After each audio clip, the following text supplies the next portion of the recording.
ಸಂದರ್ಭದಲ್ಲಿ ನಾನು ಇಲ್ಲಿಗೆ ಬಂದಿದ್ದು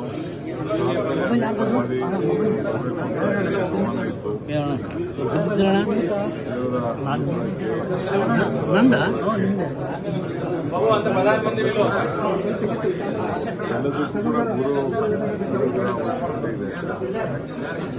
ಇವತ್ತು ವಿಶೇಷವಾದ ಅವ್ರದ್ದೊಂದು ಇಲ್ಲಿ ಒಂದು ಕಾರ್ಯಕ್ರಮ ಕೂಡ ಇದೆ, ಕೂಡ ಅದು ಕೂಡ ಬರಬೇಕು. ಅದಕ್ಕೆ ನಾನು ನನ್ನ ದೇವರು ಸಮೇತ ಬಂದು ದೇವರ ದರ್ಶನವನ್ನು ಮಾಡುವಂಥ ಒಂದು ಭಾಗ್ಯ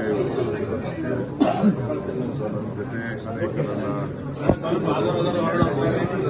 ಶಾಸಕರು, ಸಂಸತ್ ಸದಸ್ಯರು ಎಲ್ಲ ಕೂಡ ಬಂದಿದ್ದಾರೆ.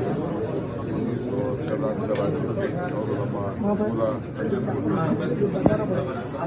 ನಮ್ಮ ಕರ್ನಾಟಕ ರಾಜ್ಯಕ್ಕೆ ಒಳ್ಳೆಯದಾಗಲಿ, ಶಾಂತಿ ಆರೋಗ್ಯ ಪ್ರಾರ್ಥನೆ. ಸರ್, ಈಗ ಭಾರತ್ ಜೋಡೋಕ್ ಬಂದಾಗ ಏನ್ ಸಂಕಲ್ಪ ಮಾಡ್ಕೊಂಡು ಹೋಗಿದ್ರಿ ಸರ್? ಈಗ 2ನೇ ಬಾರಿ ಬಂದಿದ್ರಿ, ಈಗೇನ್ ಸಂಕಲ್ಪ ಮಾಡ್ಕೊಂಡ್ರಿ ರಾಯರ ಹತ್ರ? ಸಂಕಲ್ಪ ಮಾಡೋದಕ್ಕೆ ನಮ್ಮ ಸರ್ಕಾರ ಬಂದಿದೆ. ಈಗ ಸರ್ ಈಗೇನ್ ಸಂಕಲ್ಪ ಮಾಡಿದ್ರೆ ಅಂತ ದಯವಿಟ್ಟು ತಿಳಿಸ್ಬೋದಾ?